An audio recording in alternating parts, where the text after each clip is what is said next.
I am Rakesh. Welcome to my Rakesh knowledge corner.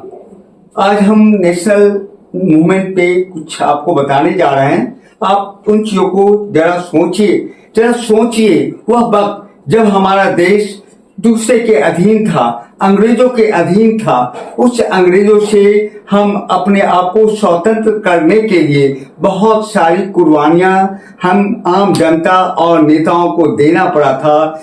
जो जिस तरीके से आज हम स्वतंत्र होकर आज जो है अपने को यह पहचान बना रहे हैं कि आज हम भारत देश के नागरिक हैं। उस समय जो विदेशों और अंग्रेजों से जो हम लड़ रहे थे, उस लड़ाई के दरमियान हमें बहुत कुछ खोना पड़ा था। और उस खोने के दरमियान जो आप लोगों का साथ मिला और जिसके कारण जो है हमारा देश यह गुलाम हुआ। यह अनसुनी कहानियां जो आपने नहीं सुनी होगी, यह हम अपने वीडियो के दरमियान आपको यह बताना चाहेंगे कि यह स्वतंत्रता आंदोलन यह आसानी से हमें प्राप्त नहीं हुआ। इसे प्राप्त करने के लिए हमने बहुत संघर्ष किए और उस संघर्ष का परिणाम जो आज स्वतंत्र भारत का आज निर्माण हुआ। और उसी स्वतंत्र भारत के दरमियान और उसी स्वतंत्र भारत में आज हम सभी आजाद हिंद और यह भारत जिसे हम भारत कहते हैं, हिंदुस्तान कहते हैं, आज हम स्वतंत्र होकर अपने सारे कर्तव्यों को पूरा कर रहे हैं। बच्चों, हमने जो आधुनिक भारत में नेशनल मूवमेंट जो हमारे एनसीईआरटी का यह दूसरा चैप्टर है और उस चैप्टर के बारे में हम आपको यह बताने जा रहे हैं कि यह घटनाएं यह किस रूप से यह भारत स्वतंत्र करने के लिए जो हमें आजादी पाने के लिए करना पड़ा था। तो बच्चों, मैंने ये सारे जो आपके इंग्लिश और हिंदी के माध्यम से हमने इन चीजों को आप सभी बच्चों को समझाने की कोशिश की है। जो हिंदी मीडियम के बच्चे हैं वह हिंदी को देख सकते हैं और जो अंग्रेजी माध्यम के बच्चे हैं वह अंग्रेजी के फैक्ट को वह ले सकते हैं। तो इन चीजों को हमने आपको बताने की पूर्ण कोशिश की है ताकि आप उसको अच्छे तरीके से समझ सकें।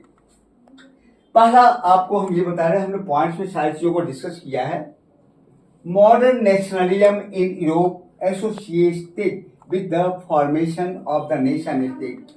हम पहले आपने यूरोपियन हिस्ट्री को पढ़ा है कि यूरोपियन हिस्ट्री में बहुत सारे ऐसे देश थे जो अपने आप को स्वतंत्र करने के लिए, आजाद होने के लिए मोनार्की सिस्टम, उस समय यूरोप में मोनार्की सिस्टम राजाओं का शासन था। उस शासन से अपने आप को आजाद करने के लिए जो तरीके को अपनाया गया था, पहले हम उन चीजों पे डिस्कशन कर चुके हैं। फिर से आपको यह बताना चाहते हैं कि वह क्या था। तो हम ये कहेंगे, यूरोप में आधुनिक राष्ट्रवाद नेशनलिज्म लाने के साथ ही राष्ट्र राज्यों का भी उदय हुआ। जब कई छोटे छोटे जो टेरिटरी, छोटे छोटे समूह, जब वह राष्ट्रवाद बना तो वह राष्ट्र बना। फिर उसके बाद वह जो है आधुनिक, धीरे धीरे चलकर वह आधुनिक राष्ट्रवाद का वो राज्यों का उदय हुआ। दूसरा पॉइंट बच्चों यह है कि it's also made a change in the people's understand of who they were, define their identity and the sense of belonging. लोगों में जो यह समझ, यह पहचान, उनकी भावनाएं, राष्ट्र के प्रति लगाव का भाव उभरने लगा था। तो बच्चे, जब हम राष्ट्र नेशनलिज्म की बात करते हैं, नेशन की बात करते हैं, तो वह धीरे धीरे हमारे देश में अपनी पहचान, अपने राष्ट्र का उदय और उनकी भावनाओं के साथ हम जो है सम्मिलित हो जाते हैं। हम उसके विचारों को समझने लगते हैं कि राष्ट्र मेरा है और उस राष्ट्र को आगे ले जाने का कर्तव्य भी हम लोगों का है। इसी भावनाओं के साथ जो है हम राष्ट्रवाद का वह निर्माण होता है। जब हम यह समझते हैं यह राष्ट्र मेरा है, यह राष्ट्र हमारा है, हम इसके सिटीजन हैं, हम इसके नागरिक हैं, तब हमें यह लगता है कि हम यह राष्ट्र के प्रति अपनी भक्ति डिवोशन का निर्माण करते हैं। अब तीसरे पॉइंट पे हम उस पॉइंट को डिस्कस करें। राष्ट्रवाद को उभारने के लिए, नेशनलिज्म की फीलिंग को लाने के लिए जो new symbol and icon, new song, new idea redefine the boundaries of the communities. बच्चों, नए प्रतीक और चिन्हों एवं नए गीतों और विचारों को समुदाय की सीमा को में उभरने का मौका मिला। कहते ये सारे जो हमें ये सारे समुदाय को प्रेरित करने के लिए हमें जो नेशनल सॉन्ग, राष्ट्रीय गीत और कई ऐसे जो प्रतीकों और गीतों को बताया गया कि यह प्रतीकों के आधार पे जो वह अपने आप को राष्ट्रीयता को वह पहचाने, अपने राष्ट्र को वह पहचाने, जिसको यह कहा गया कि भाई यह राष्ट्र आपका है। इन चीजों को यह उभारने की कोशिश की गई। चौथे पॉइंट में हम ये देखते हैं कि in most country the making of the new national identity was a long process. बच्चों, हमने ये देखा कि जो आज़ादी पाने का, जो संघर्ष करने का जो लोगों ने तरीका को अपनाया, यह बहुत आसान नहीं था। जो हम आज जो यह पाते हैं, जो हम यह देखते हैं कि आज जिस तरीके से आज हम जो आज़ादी के साथ रह रहे हैं, यह हमें इतनी आसानी से आज़ादी नहीं मिली। बहुत सारे राष्ट्रों को यह आज़ादी पाने के लिए बहुत संघर्ष करना पड़ा था और यह जो रास्ता था वह बहुत लॉन्ग प्रोसेस था, बहुत लंबा प्रोसेस था।